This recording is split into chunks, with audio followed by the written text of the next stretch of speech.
Le taux d'inflation global du Zimbabwe connaît une baisse significative. Selon les données de l'Agence nationale des statistiques du Zimbabwe, le taux d'inflation annuel de ce pays a chuté jusqu'à 50,24% en août 2021 contre 56,37% en juillet 2021.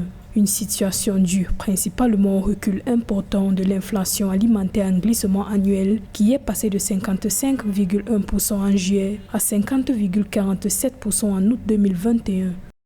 Le Zimbabwe mène en place une politique de rigueur afin notamment de lutter contre l'inflation et on constate des résultats positifs avec une inflation qui passe de 56% à aujourd'hui près de 50%, soit une baisse de 6 points. Donc je pense que cet effet positif est non seulement dû à la politique monétaire du Zimbabwe qui hausse les taux d'intérêt et afin de vraiment réduire l'inflation, les crédits et les emprunts, et aussi à une relation entre l'offre et la demande qui fait qu'aujourd'hui on a une offre qui est assez supplémentaire, notamment les produits alimentaires qui sont assez excédentaires.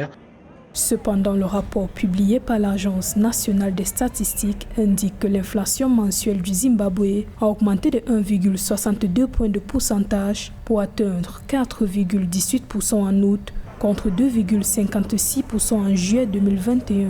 Les chiffres précisent qu'une famille de 5 Zimbabwéens aurait besoin d'environ $370 par mois pour s'approvisionner en produits de base contre $30,630 zimbabwéens en juillet.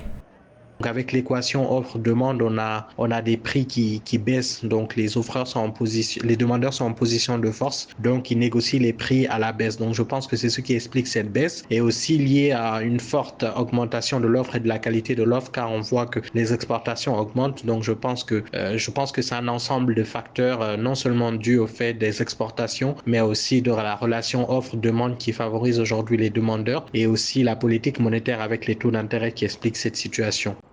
Au Zimbabwe, la lutte contre l'inflation connaît une amélioration selon la Banque centrale. Une embellie qui fait suite à une hausse récente de 29% des exportations du pays. L'augmentation des exportations pourrait s'expliquer par une série de mesures mises en œuvre par le gouvernement en 2020 qui ont jeté les bases de la stabilité monétaire et de la baisse des prix.